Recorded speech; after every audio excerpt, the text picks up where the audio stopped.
Here we go. It starts in 3, 2, 1. I have Current Geek!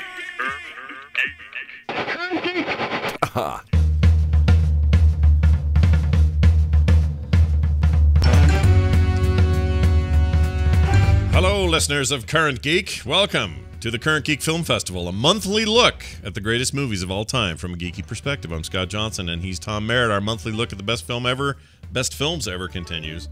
This time with Modern Times. Sorry, it's a silent film, Modern Times, for the most part, so I was trying to be silent, but then I realized you didn't have a little card to put up to say what I was saying. Sure. So it really wasn't working, especially on an audio podcast where you couldn't see the card anyway. You could have done like some Foley work, like just a couple of banging noises and, only one guy ever talks, that kind of thing. That'd be all right. That'd fit this movie. Sector 5, increase 40%. It's my favorite part of the movie is that stuff. That guy, he's the best. It's if you're not familiar with the concept, once a month Scott and I watch one of the greatest movies of all time and then geek out about it. Right. And we see how it might have worked its way into the modern pop culture, if it has. This one is particularly interesting because it's not exactly a silent film. In fact, Charlie Chaplin, who wrote, directed, and starred in it, wanted to make it full dialogue. He was going to make it a talkie, as they called him back in 1936. Yeah. But decided that it just wasn't going to work because this is the last movie that Charlie Chaplin plays the little tramp. Yep. Which is his most famous character. If you think of Charlie Chaplin with the bowler hat and the cane twirling and kind of waddling down the lane, that's the little tramp. And the little tramp is the main male character in Modern Times. And he's like, it won't work. If I have the little tramp start talking suddenly, it just ruins it. Yeah, I think I agree with the part about him not being allowed to say words, although we do get singing, which I think was an interesting concession. We'll get to all that in a minute as we kind of break the movie down. But I have to say, it's been a very long time since I've seen anything with Charlie Chaplin in it. Probably the last time I saw anything remotely Charlie Chaplin-like would have been that old movie about Chaplin called Chaplin. Right, which didn't actually have Chaplin in it. It has Robert Downey Jr., right? Yeah, Iron Man is in there. A great role for him. It was fantastic. But again, it's been a very long time. And in my memory, the tramp is the character he's always ever been, and there's never been anything else, which isn't true. There have been other roles. There's been other stuff. The Great Dictator is actually one of his greatest. I think it's also on our list. And it was a wartime propaganda film for the United States. Yeah, and had, I don't use that term pejoratively either. I'm not saying it was a lie. I'm just mean it was meant to get behind the war effort and kind of show up Hitler. Yeah, kind of like Looney Tunes at the time and stuff like that.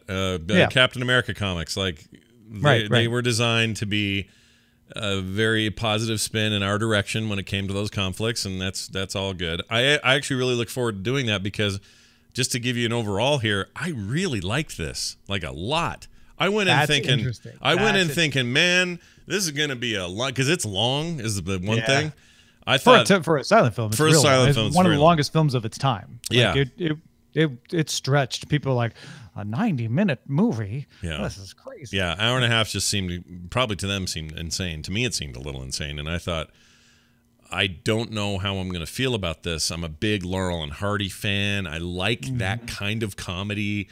I'll take some Three Stooges here and there, but those typically come later, right? Like this, and in a silent movie, physical comedy is important because you don't have a lot of sound. Yeah, it's kind of everything, right? Like it's the whole movie, and so I really didn't. You're not going to have snappy dialogue. There's no Aaron Sorkin of the silent film era. No, although imagine that. But it's just that I came to it thinking I'm not really going to find this that great. I'm going to think that we put it on the list because of its innovations at the time or whatever, or for our for the collective its place in history. Yes. It's considered one of Chaplin's best works. Sure, and his total involvement, directing, acting, producing, all of it.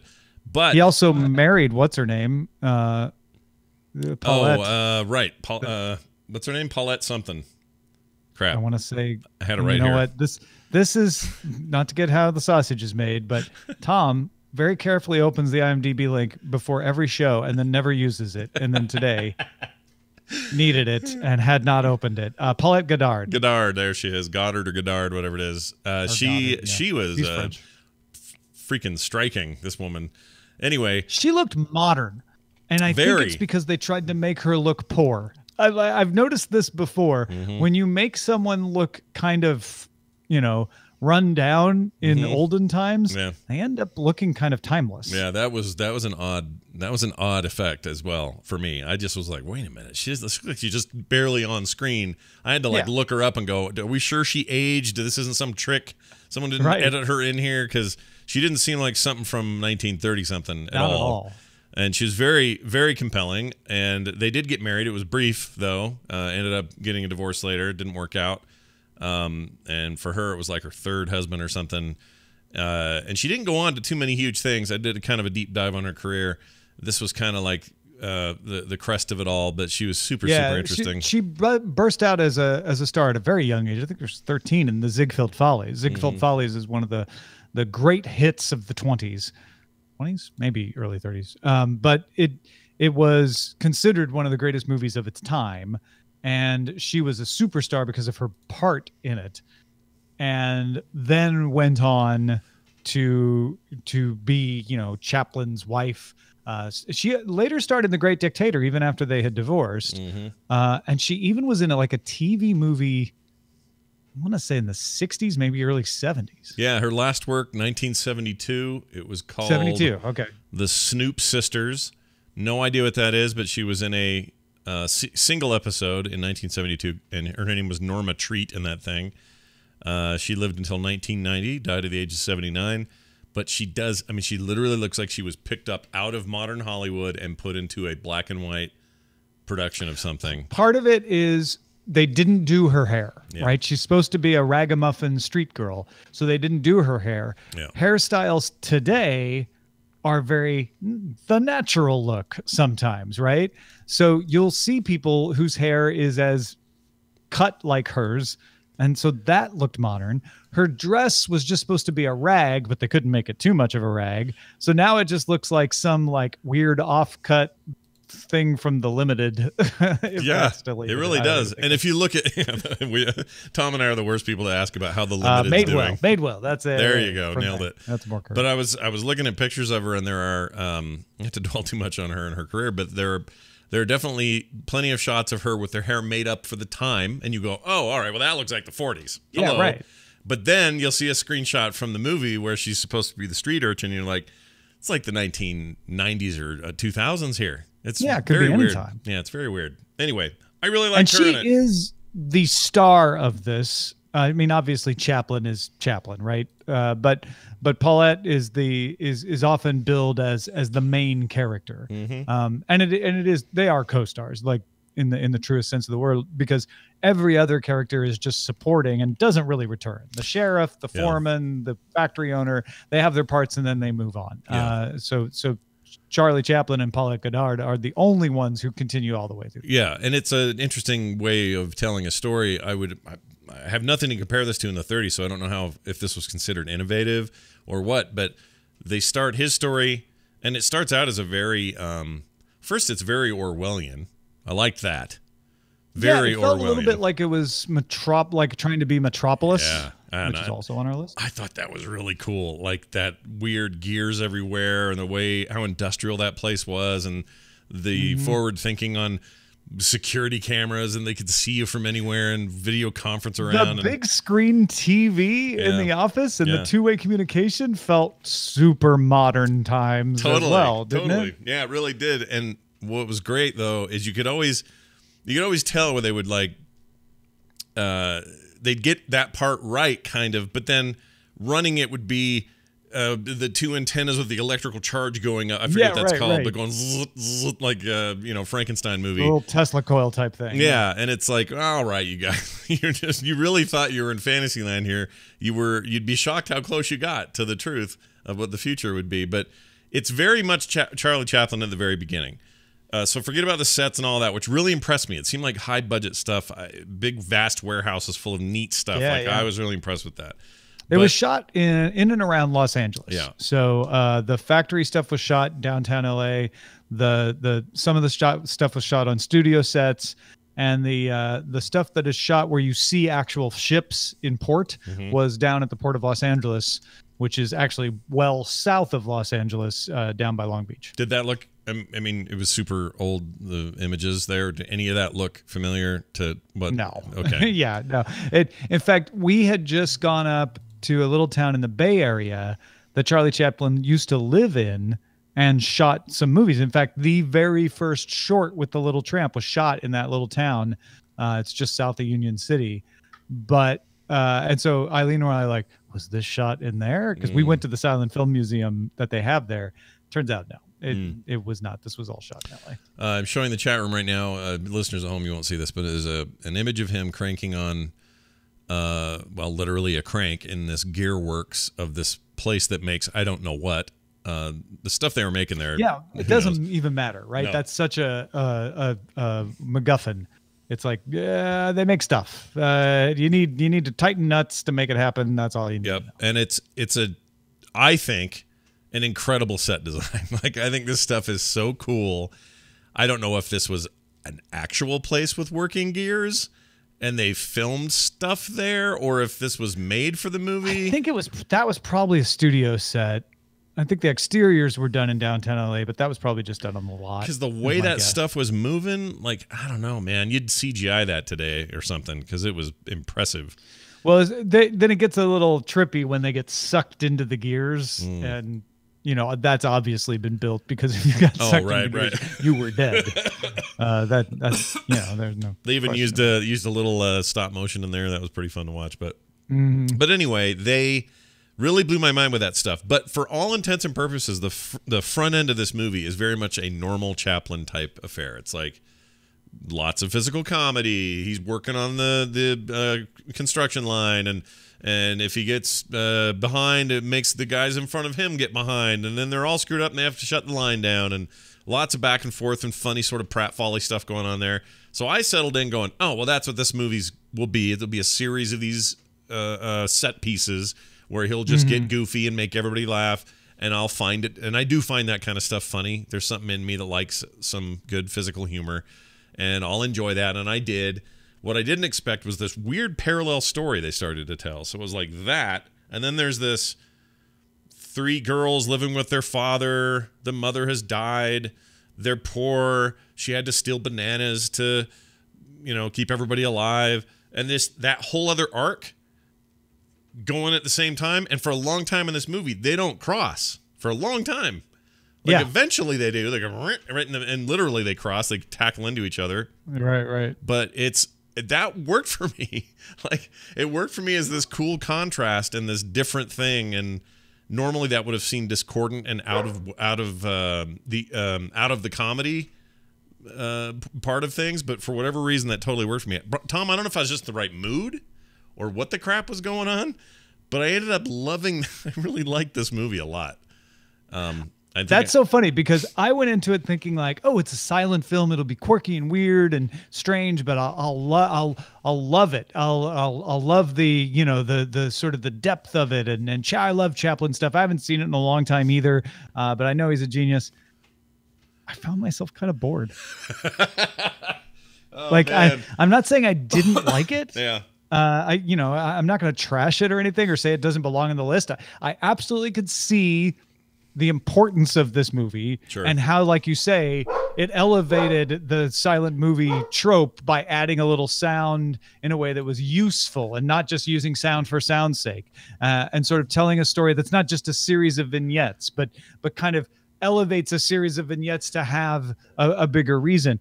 But for some reason, I was just like, yeah, my modern sensibility wants more of a through line. And some of this stuff is so predictable and sort of pat. And I know it's meant to be. And at that time, that still was an acceptable way to tell movie stories because not that many had been told yet. Right. But I don't know. The things that captivated me were Chaplin and Godard. Yeah. Whenever they would close up on them, whenever you would see the chops, like Chaplin's expressiveness is just unparalleled. Nobody right? like it. Nobody like it. And sometimes it can feel over the top because it's silent and we're used to more subtle expressions. Sure. But he can also do subtle. Right. And when he does, it's genius, right? So yeah, I think part of the reason is that slapstick is not my thing. Never was a huge fan of the Three Stooges. Yeah. Physical comedy is just okay for me. Right. And there's a large dose of that here. And that is probably the part that made me go, okay, well, I'll wait for him to get done, whacking the guy with the little bolt tighteners, and then we can move on. Yeah, but that stuff ended up looking just like ballerinas doing amazing dance moves. Like the way he was working those two. Oh things, yeah, is like there's nobody quite like him. I think this is an expectations thing. You went in thinking you might get more than you thought. Art. I went in thinking, I'll admit it, I went in a little pretentious, thinking I was going to get art. Sure. And I went in thinking the opposite. And I think I came up the scale, you went down the scale a little bit. It's just funny funny to sort of witness that. No, because you're right. That scene where he's tightening the bolts, as slapstick dumb as it is in concept, is amazingly executed. Really good. Because I'm convinced that he's really tightening the bolts. Like, he commits to the bit so far that he doesn't want to miss a bit. And it's like, man, how's he getting them so tight? Yeah. How's he getting them tight when he's moving so fast? And it's like, well, he's not, because they're not really bolts, Tom. But it got me thinking that way. Yeah, it's and not only him, the others in those scenes are the ones that are like tamping it down with the hammer and the chisel are hitting him every time right on the right one. The guy next to him is getting the left one. The guy on the right of that guy is getting the right one, and they're not missing. And I paid attention to that because I'm like, all right, I like the logistics of this. I want to see someone screw up. I really was looking for a screw up. They weren't screwing up. That was great. I think another good example of that is when they have the the feeding machine, right? That automatically is going to give him food. When they are showing the inventor leaning down, kind of just randomly, pulling cogs and flipping levers, trying to fix it, you see Charlie Chaplin's hands still tightening bolts. Yeah. Yeah, because the idea was we have to test this in a way to see if he can have his lunch while not missing work. And I was like, man, that is commitment to the bit. Like, you can see that. Yeah. And they're not calling attention to it, but it's down there. He's still working away. Yeah, they really do commit to it. That's a great way of putting it. And it's very impressive. Like, I don't know if I've ever really paid attention to this stuff from that looking for that before. The singing sequence where I assume that's him singing. It is. Okay. It's the first time Charlie Chaplin was ever heard on film. Okay, so not last, obviously, but first time, yeah. It's actually him singing. He's singing a real song, but he's not singing the real words. It was a popular song of the time. Right. Let me see if I can pull up the name of that. He was just making stuff up, right? Because the bit was. But he made up nonsense words to it. Yeah, it was Leo Doniderf's comical song "Je cherche après Titine," and Chaplin's version is called the Nonsense Song because it sounds like maybe he's using some French and Italian words, but he's certainly not using them correctly, and it's mostly just gibberish. Sure, but his showmanship is just so freaking impressive to me. Like, just the way he would move, the way he would slide around, the crazy boot moves he makes with those shoes he wears. I don't know. That guy was like some kind of freak. Here's the one thing I noticed about Chaplin in this movie that I've never noticed before. I watched his hands a lot. Don't know why, just did. He has tiny little hands for a guy. He's a tiny person. Yeah. Yeah, he is a little guy. I mean, you notice that when he's up next to some of those other actors, he's not just shorter. He is much shorter. It really stands out in the prison scenes when he's in line with everybody. Yeah, and he's proportionally just, this is a normal looking dude, but you put him next to somebody else, you're just like, oh my gosh, he is so tiny. He's just like this small, spry version of the rest of us, which may explain his physicality. I don't know. But all that stuff is really impressive to me. And I don't know if we've hammered this home enough because we keep saying, well, it's a silent film. And then one of us will go, oh, yeah, but there was this part where he sang, or there's this other thing where the guy talked over the PA system. It's a weird hybrid because they were coming out of the silent era, entering the sound era. Clearly, this was a, fraught with this is difficult. What was the movie we saw? Sunset Boulevard was like dealt with this actual thing. where it's hard to get the audio. It's hard to do these things. And you could see where they would skimp because there's no way they could get good, clear audio where they were doing stuff, and where they would add audio where it made sense, or where they would like slap something in somehow in post and use it over and over, like the sound of the cranks being pushed, or the zap sound when the food machine kept breaking. Yeah, a lot of Foley work. Some of it works better than others. There's some parts where it's just seamless. The food machine malfunctioning sort of felt like it was just the soundtrack malfunctioning. Yeah, it did. It didn't sound good, but he was so good in that scene that it still sort of worked for me. The growling stomach thing when he was in the prison waiting room thing was odd. I don't know how they got that sound in there, but the point is it creates a really discordant thing in the movie where it's like, well, wait, what are you? What is this movie? Like, in a way, I feel like I'm watching a traditional silent film, because sometimes there'll be dialogue, and then up will come a word panel and say, oh, here's the thing he said. And you're like, oh, right, because this is kind of a silent movie. And then 3 scenes later, somebody would say, turn up whatever in Sector 14 in the factory. And you go, oh, well, that guy's talking. Like, it's just an odd... There was some internal rules of the world where you could hear anything mechanical. You could hear... anything broadcast is what we would call it now. So the reason you could hear the guy speaking was because it was over the intercom. Right. It's sort of a nat sound sort of situation. You rarely heard natural sounds like ocean waves or anything like that. Yeah. The only time that it broke its internal logic was music. Right. So when Chaplin sings, you hear him. And I was wondering about that because I haven't seen this before. I'm like, so how are they going to handle the singing? Because that's going to be him. And they handled it by having him sing. Like, they're just like, you know what? We're not going to try to dance around it. Well, we are going to dance around it, but we're also going to let you hear him while he dances. We're going to dance around it and sing around it, it turns out. Yeah, it's some interesting choices where he decided, instead of just to make a normal movie with sound, which by 1936 was perfectly common. Like, that was not controversial. Sure. He just didn't want to have the little tramp go out on a weird note with people going, that's what he sounds like. Yeah. So it must have been a weird time. I just think about it in that context, like something that sweeping and but changing. Also people were expecting sound in movies at that point. Yeah. So the title cards aren't weird because we're close enough to the silent era that people are still familiar with them. But they kind of expect sound, so you gave them a little of everything. It's a really interesting transitional movie on top of everything else. It reminds me, this is going to be a weird comparison, and people are going to think I'm nuts, but there's a scene in, is it The Great Mouse Detective? I think it is, where for the first time they used a combination, for one scene, it was a little chase scene, but they used a combination of the movie's traditional animation, which is throughout 2D animation, hand animated. Right. But they put in a sequence that uses a bunch of CGI environmental stuff when they're running up this clock tower thing. And it's, for the time especially, it was very effective. This is similar. They did something similar with Beauty and the Beast in the dancing ballroom scene thing. But it always felt like, oh, this is transitional. This is where animation was deciding what it wanted to do. And we can use a little CG, so why not? Yeah. But we wouldn't want to make the whole movie out. Yeah, and also you also saw the workflow where you thought, well, if that gets faster and cheaper, they're going that way, and they did, and that's what you do now. And now it's a weird one-off when you see a 2D animated film, which I'd love to see, and that's great. And I think it's a style choice, right? It's like, oh, they decided to go 2D, right? Just as much as movies that.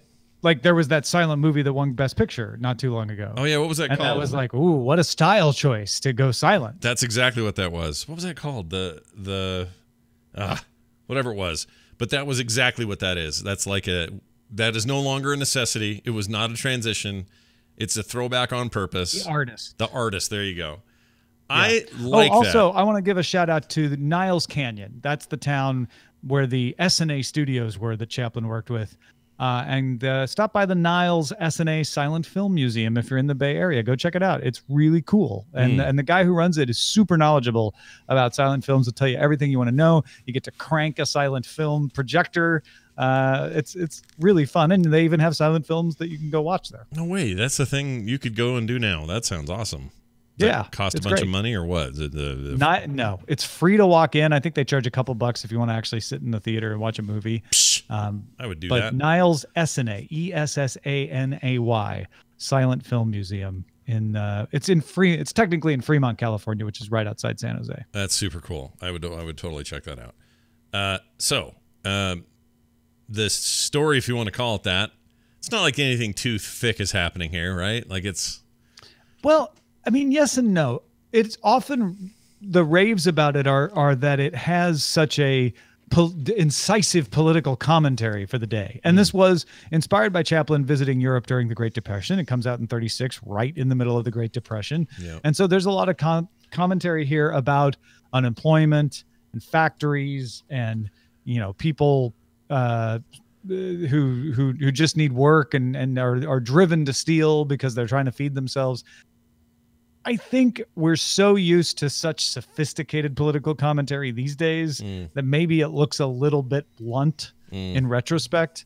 But at the time, I mean, imagine who's the biggest star right now, like the biggest movie star right now, but Brad Pitt. Okay, right? Brad, take. I got a better one. Take Chris Pratt on the male side. Take Jennifer Lawrence on the female side. There's your two. All right. So Chris Pratt and Jennifer Lawrence put out a movie that they are the only major stars in. Mm-hmm. They're the only characters all the way through. And it just continues to hit you over the head with the divisive political issues of the day, right? Yeah, I totally get your point. Yes, Chris Pratt and Jennifer Lawrence did make a movie, and that was not it. No, that wasn't. That was actually a very bad science fiction film. But they were almost the only film. characters in it, and the only characters all the way through. So it just barely misses hitting all the points we're talking about. Sure. But yeah, I mean, imagine those two people. Like Charlie Chaplin was bigger than Chris Pratt. Charlie Chaplin was bigger than Brad Pitt. There is no comparison for Charlie Chaplin. He wrote, he directed, he acted, he composed the music. Mm-hmm. I mean, Nat King Cole put the words to Smile in the 50s, but Smile had no name and was the love theme from Modern Times in 1936. If you recognize that music when you watch this, that's why. Yeah. You might be able to, like I'm trying to... It was composed by Charlie Chaplin. Sure. That's the other thing, is that is the big rarity, right? Like nobody directs, writes the music, acts, edits, like that. Nobody does that anymore. They try, like once in a while you get George Clooney as a project and he'll direct it, he'll star in it, or at least act in it. Like he wanted to sing, Brother Where Art Thou, and they wouldn't let him. Yeah, they wouldn't let him because he's so freaking bad. And they had that other guy do it. But like when he wrote the screenplay, because it's based on a real story, but he wrote the screenplay and directed another black and white film called Good Night and Good Luck. It's a fantastic movie. Mm-hmm. And he doesn't play the main character. Edward R. Murrow is played by somebody else. I forgot his name. He's awesome though. So that felt like a movie like, he's taken on as many creative roles as he can. I just don't think you see that very often. Certainly you don't see anybody do all of it like Chaplin used to do. Now maybe it was a thing of the times though, because you say, well, nobody was as big as Chaplin, but also the industry Chaplin was in was a smaller one. Hollywood wasn't. David Strathairn. Oh yeah, he's great. Oh my gosh, he's such a good actor. Love that guy. People know him from like the Bourne movies and other stuff. But anyway, I wouldn't mind some phenom coming out of nowhere and just doing it all again. That'd be cool. Like I know it's not the same, but Krasinski's turn at directing with The Quiet Place. No, not The Quiet Place. Is it The Quiet Place? Everyone be quiet. A Quiet Place. A Quiet Place. That was like, whoa, Jim from The Office directed this and acted in it. And whoa, like you start to see people with extra talents. Actually, do you know who the modern day Charlie Chaplin is, in my opinion? Who? Donald Glover. Oh, that's a good one. He's a director. Yeah. He's a musician with pop stars, pop singles. Yeah, very chart popular. toppers to his name. Yeah. He is political commentary. Check. Got it. A great actor, like producer, showrunner. He's the producer of Atlanta. He showed up. Well, he's the director sometimes, writer and producer of Atlanta. Right. He showed up at the Emmys in character as one of the characters from Atlanta that he played. Oh, that's awesome. I love that. Yeah. I didn't see the Emmys, but that would have been great. Yeah, no, they every once in a while you get somebody like this, a guy or a gal who's like can do it all, and I love it. What's the one where they win every award and it's like they get Emmys, Grammys, Oscars, and Tonys, and it's called something.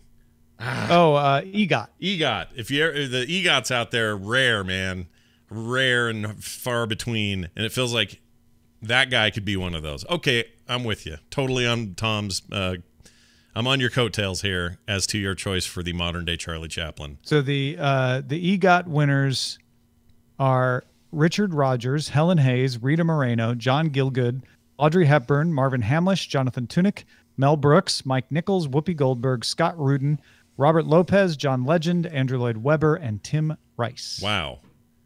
Did you say Whoopi Goldberg in there? Yep. That's kind of awesome. I just think of her as Guinan and being on The View now. But no, it turns out she does more than that. All right. And of course, Charlie Chaplin basically worked too early to get an EGOT. Not all of those awards were around. Oh, that's true. But yeah, a pioneer by every definition. I didn't know he was British. That's something new I learned. I think I probably knew this from, or at least born of British heritage. But I didn't. I think I probably knew this when I saw the Chaplin movie a while back, but had forgotten that fact. So while I'm digging around for this thing, I'm like, oh, he's a British guy, and that's kind of cool to learn. And then I learned all this stuff about his tumultuous relationships. Anytime that guy would date or marry anybody in Hollywood, it was all the news. Like, this was your guy. He was your dude. If something happened, like if TMZ existed at the time, they'd just be dogging him with cameras, and he was your all-time most popular dude ever. And I always wondered if guys like who's the other silent film star he climbs up high places and always looks like he's doing his own stunts? Silent film guy. Oh, Scott. What? Who's the guy from that era who did a bunch of silent films? Buster Keaton. I knew I'd get there. Buster Keaton. I don't think of Buster Keaton as a guy who climbed up into high places, but yes, you're right. That does fit. He did a lot. It was a lot of his movies. He was in Sunset Boulevard. Yes, that's right. But so I always wonder, guys like that who like, how competitive was that scene? I don't know. I don't know. It's a smaller industry. Well, there's a picture in the Wikipedia article from the world premiere of Modern Times in New York, and it doesn't say Modern Times anywhere in the picture. Really? The big words are Charlie Chaplin movie, and then you see a little bit of the marquee saying, "You've waited years for this." Yeah. And there's like a huge number of policemen, mob scene of people trying to get in. It's just, it's easy to say there's nothing like it these days, but I'm not sure there is anything like this these days. Oh, I came away with feeling like I saw like 4 different kind of movies. I feel like I saw a straight up physical comedy. I feel like I saw a commentary on modern life and sort of a political thing. And I also came away feeling like I saw kind of a Tim Burton-esque kind of fantastical tale. Yes. For sure, like, especially with the gears and everything. Yeah, that place where he worked. Machines. I'm fascinated by that stuff. That was so cool. And a romance. Mm-hmm. Yeah. I mean, the whole thing where they imagine themselves getting a house someday, and he's able to pick the fruit right from out the window. And yeah, it's just something else. You're right. I'm looking at one of the posters. It says Charlie Chaplin in Modern Times. Like, it's like this crazy overemphasis of his name.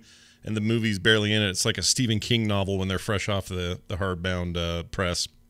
Stephen King's, and then you got a little tiny title, which is super interesting. But anyway, if someone came to me and said, hey, name some old black and white thing you think would be a worthy thing to watch, I'd totally include this. Like, I think this is rad. Now, I'd never seen it before. Is this your first viewing, or you? Yeah, same here. Okay. I had not ever watched. I've seen other Chaplin stuff, but not this. Yeah, I think it would easily be a recommendation for me. In fact, I had to rent it because it's not streaming anywhere. And you know me, sometimes I'll see, like when we do our TV shows, I'll see a pilot and go, I think I'll keep going, and I'll just keep watching whatever it is. this was similar. The movie ended, and I went, oh, look at all these things that are streaming on Prime it's recommending for me. It was like all this old Laurel and Hardy stuff, colorized in black and white, and I got all into that last night, like way too late after I finished the movie, watching Laurel and Hardy try to break into a chicken store or some dumb thing.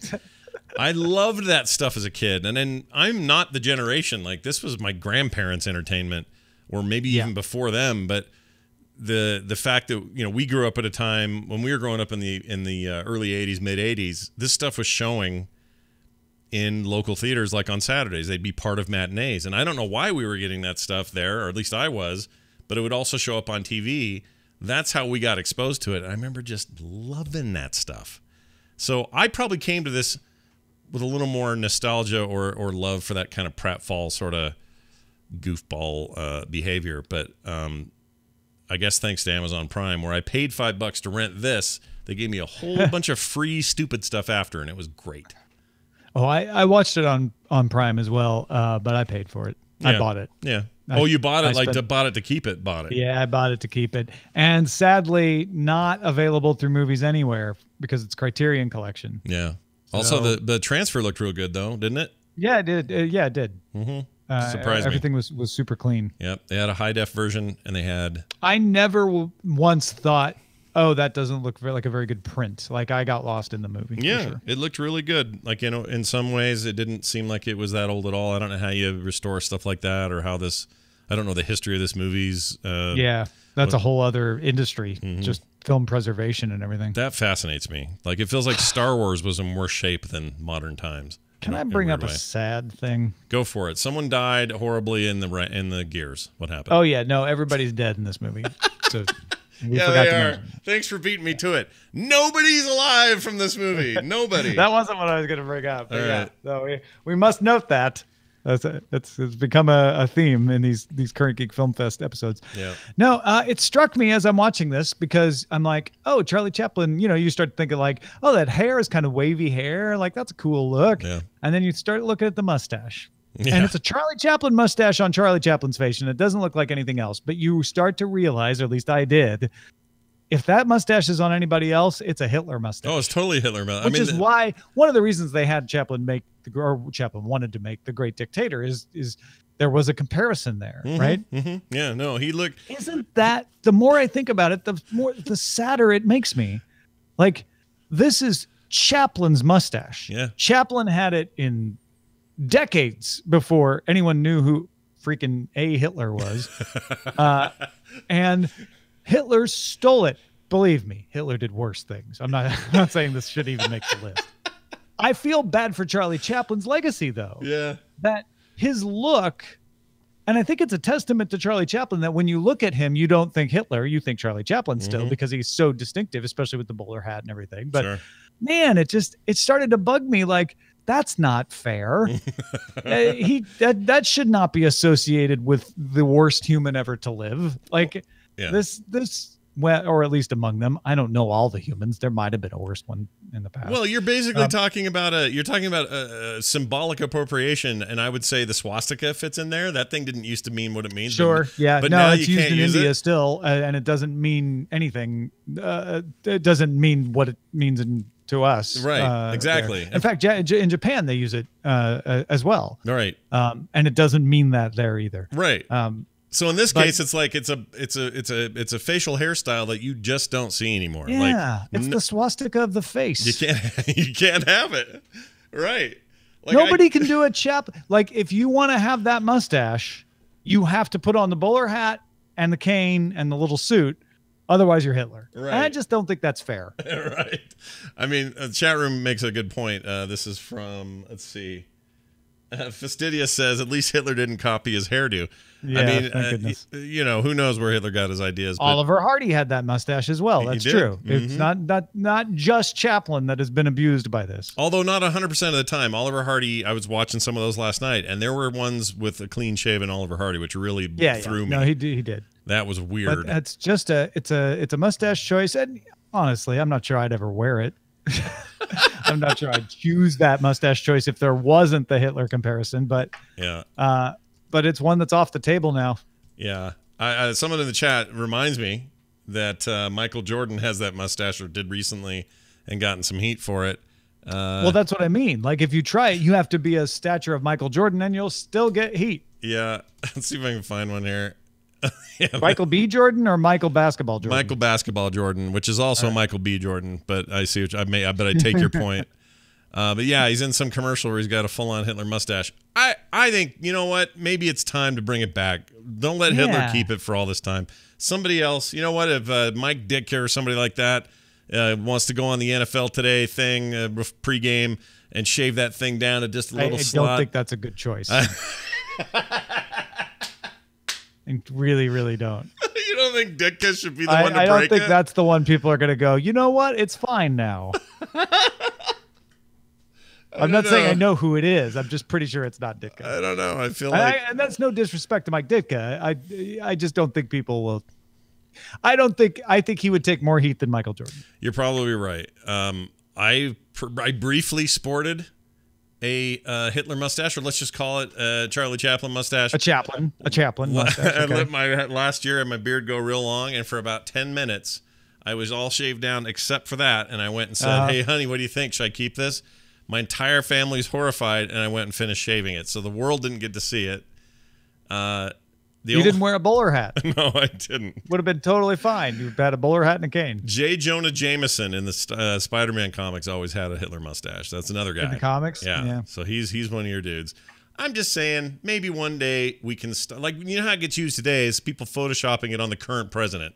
Like, I hate Obama. He's like Hitler. I hate Trump. He's like Hitler. He's like Hitler. Yeah, they just keep doing it, and they're ruining it now. Let's stop the madness, everybody, and let Ditka be himself. The next time I see a photo, or you know, this is never going to happen. But let's say I'm walking down the street, because it did happen to me once in San Francisco, and I see an image of the president with the Hitler mustache drawn on. I'm going to draw a bowler hat and a cane. Do it. Now you're now he is the greatest film star of all time. Yeah, your life's goals are before you. I'll dedicate myself to that. I have noticed the bad Hitler haircut seems to be back in some cases, but I don't see anybody combining it. That's with a whole different thing. Yeah, it's a whole different issue. And Chaplin had a different hairstyle. I will say this: the food feeder thing, employee feeder thing. Normally, I'm not a fan of that. It's like prop comedy or something. Not usually my bag. He really sells it, and I mean everything from the corn losing its control. I mean, that looked like it hurt. Like, it looked like he was just getting pelted. And that every time that sponge napkin thing would swing around and do its little business and go away, I was laughing, dude. I'm not supposed to laugh at a thing from the 30s. Stuff from then's not funny, but I'm laughing. There's something also, I think, unintentionally funny for us that you would have a, like, China bowl. Like, we know we have enough automation now. We know, like, no, that'd be a plastic bowl. And you had Bakelite, if nothing else, back then. Why would you use an actual bowl? And the idea that a worker would need to have his mouth wiped between courses, you know, is so antique now too. Not that we don't wipe our mouths with napkins or anything, but it's just like it's so genteel. Like, well, even the working man would, you know, need to have his mouth wiped while he's working. Yeah. Like, pretty sure that's not what they would have done. They didn't really account for a couple of problems. Number one, how you gonna? I mean, you need to see your hands working, I think, for the cranking he was doing with those two wrenches. Yeah. So there's no visibility, so you don't know what your quality. You have to go by feel. That's going to slow you down. Yeah, that's going to be trouble. So you're going to slow down the line because of that. And by all accounts, this company, this factory, was all about, and that's part of the political statement, industrial giants forcing the working man to work overtime, and everybody needs to go on strike. Like this, that's the era we're talking about. And so it all fits, but they want that place running at peak efficiency 2 times faster than yesterday. And the way he did it would have a muscle-bound guy in a pair of pants go and turn some dials and crank some shafts and do what he had to do. Pull some levers. Yeah. It was great. I love that visual. I just love everything about it. So I'm just going to say, if you're into this just for the comedy of it, I actually think the whole first bit before he goes to jail is the best part of the movie, in my opinion. I think that if you're looking for just comedy, that's where you're going to find it. it's the strongest physical comedy of the movie, and also why I enjoyed the rest of the movie maybe a little more. Yeah. Because I love when he like picks. It's so elegantly done, where you see the flag at the end of the truck that's carrying the timber, and then it wasn't properly secured, so it falls off. So he just picks it up and he's like, "Oh, hey, I'm trying to wave the flag so you see me in your rearview mirror, maybe." And then all of a sudden he's leading a communist march. Which was hilarious, and just so elegantly done. Also, love that it doesn't. I'm going to hesitate to say too much here because I don't know enough about what was really going on and what Chaplin meant. Yeah. But while he criticizes the factory, he doesn't really try to make the owner of the factory look cartoonishly evil, right? He sort of lets the owner's actions speak for them, rather than like giving him a like ugly mustache and having him go after the guy. Like sometimes they would go over the top. He just like, no, the problem is the conditions, right? Maybe the owner just isn't thinking about the conditions of the workers enough, right? That's bad enough. We don't have to make him also a super evil guy. And the other thing he did was showed that strikes weren't without victims either, and that he wasn't 100% pro-union. He said he has the tramp come back to work, and then immediately have them go, stop working on the stuff, we're on strike now. And he's like, oh well, great, now what do I do? We're on strike, I'm not going to make any money again. So it's and if it was a pro-union, it would have had a message of we're on strike because this is the only way. But it was just like, he was showing the real plight of a real person. And I guess that's one of the things that's so insightful and still modern about modern times, is that he shows that average people just get swept up in these ideological causes one way or another, whether it's capitalism or communism. And it's hard to just get by when that's happening. What kind of threw me was they put people in jail for not doing. I feel like you should get fired, not thrown in jail. You know what I mean? For what? Well, like when he puts the boat out into the harbor by accident. They threw him in jail for that. Didn't they? Oh, no, he walked off. He wandered off after that. Yeah, he just wandered off. So when he got thrown in jail, it was only after... Oh, that was the question I had. When he went nuts at the prison, that was cocaine, was it? Yes. Okay. Oh, I'm so glad you reminded me of that. We can't not talk about this. So the film code of the day prohibited you from showing drug use. Yeah. So his little nose powder bit was nose powder. Extremely edgy. And I think the only way he gets by with it is he eats it instead of snorting it. Yeah, he spends a bunch of time eating it and then eating it raw and, or whatever. But I don't think even cocaine was illegal at the time. Oh, excuse me. That was so loud. It might have been. I would hesitate to say that. I don't actually know. Something I could look up, but I don't think. I know there was a period of time in the U.S. when it wasn't illegal, but that was in the 1800s. I'm not sure when it became illegal. Cocaine illegal. I want to find that out. But anyway, like that whole subplot, I was just like, I couldn't tell if that was just the Harrison Narcotics Tax Act was passed in 1914, requiring cocaine and narcotics to be dispensed with a doctor's order. So contextually, because it's not quite a category, whatever, narcotic in the modern sense, this could have been somebody got it from somebody's prescription, smuggled it into the prison. No, I mean, it was the guy next to him was smuggling it, and it was against the law to do that. Right. And does it seem edgy because you and I are in the post-drug war culture, or was it edgy do you think it was edgy? No, it was super edgy. Like cocaine consumption in 1903 had grown to a problem, and that's why they did the Tax Act, and that was the beginning of cracking down on stuff. Yeah. But I think it was very well known. We think about it as like, oh, cocaine was in the 80s, but I think it just kind of became less popular in the mid-century and then had a comeback in the 80s. But apparently it was really big, and it was also edgy because of what I said about the film code. Like showing drugs on the movies was not a thing you would have expected to happen. And so he was really pushing the edge. Yeah. I mean, I don't know. I kind of liked that. I liked that it went places I didn't expect it to. There was a scene early where he's basically got repetitive stress disorder, but we didn't have a word for it then, where he's still just, still cranking with the cranks. And he's looking for anything outside that place that looks like rivets, so he can get on him and go and tighten him up. So he does it to the that was fire. that was when he's like running after the lady with the buttons on her chest. Yeah, it's a little on the nose. Somewhere. Anyway.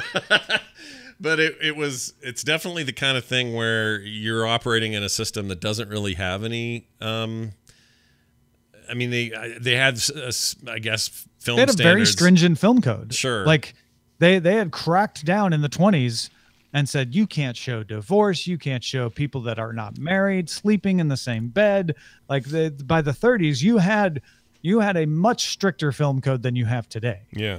Do you think he gets away with some of that stuff just because he's Charlie Chaplin and they're letting him? I wonder. I wonder how he was able to sell that, because you see it was like approved by the National Film Board. You see that in the credits.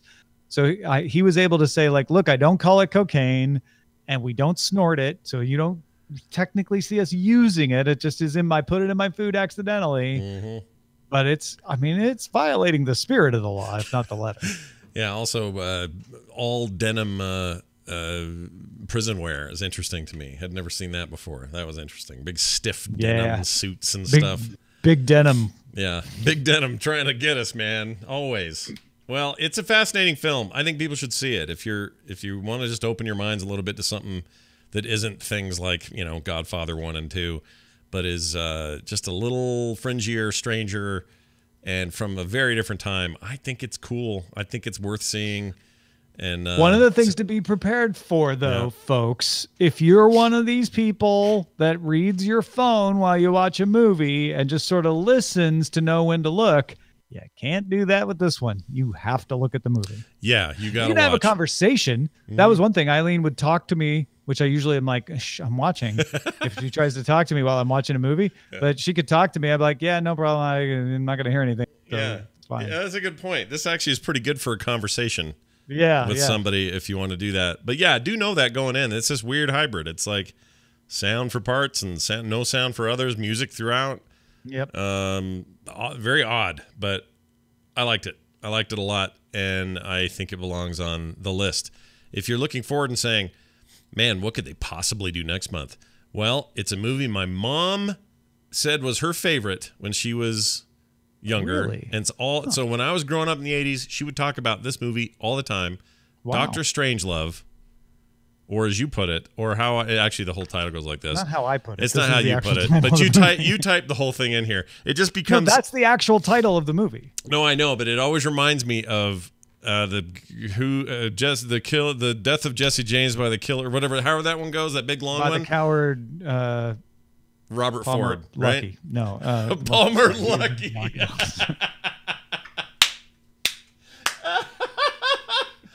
That's really funny. No, but this is one of those titles where everyone just called it Dr. Strangelove and nobody added the rest on there, which is How I Learned to Stop Worrying and Love the Bomb from 1964. Yeah. My mom wouldn't be quiet about this. It was this and Dr. Zhivago, two doctor movies that were just a rage for my parents. And I never saw it because good taste in movies. Well, it annoyed me because that's all they talked about. For us, it'd be like, I don't know, Saving Private Ryan or something, some important, singular film that really affected people or something. And this is certainly one of those. So I've never seen it though, and I think I was rebelling. I was like, I'm not going to see my parents' movies, lame. But now I'm going to see it. Dr. Strangelove. Robert Ford, by the coward Robert Ford. Yes, Robert Ford. Which is also the name of what's his name's character in Westworld. His name is Robert Ford. Great episode of Timeless. Right, right.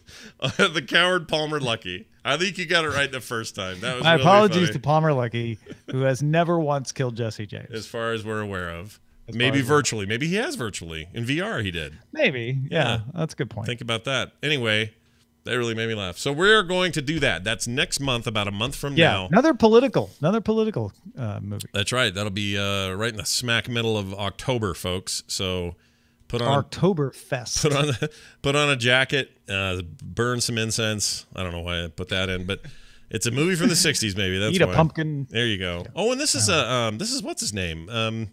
Peter Sellers. Yeah. Oh my gosh. I'm so excited about this. All right. Anyway, Doctor Strangelove coming up soon, so be ready for that. Next week, normal episode. All is well. By the way, listeners, if any of you live in the Ohio area, like Columbus, I'm going to be there not this weekend, but the following weekend at a conference called GDEX. You can look it up at just Google it, GDEX, GDEX. And if you want to come hang out, we got some like open time on Saturday at that place downtown at the convention center where we will be mingling and having fun and playing video games and having a good time. So just wanted to get the word out to any Current Geek listeners who haven't heard it through other shows. That is a thing that's happening if you are in or around Columbus. Tom Merritt, anything else before we go? I have a special edition of Gallium available right now. If you go to tommerrittbooks.com, it's been printed upside down and backwards.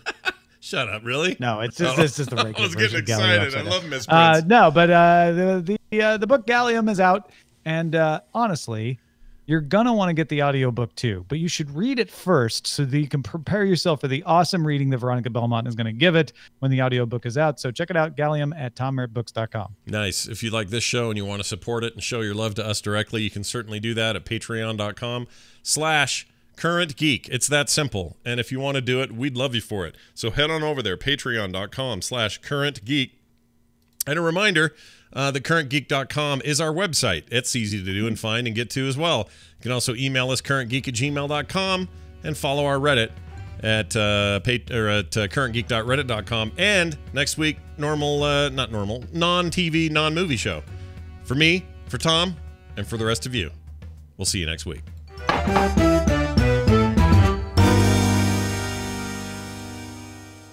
This show is part of the Frog Pants Network. Frog Pants Network. Get more shows like this at frogpants.com. There we go.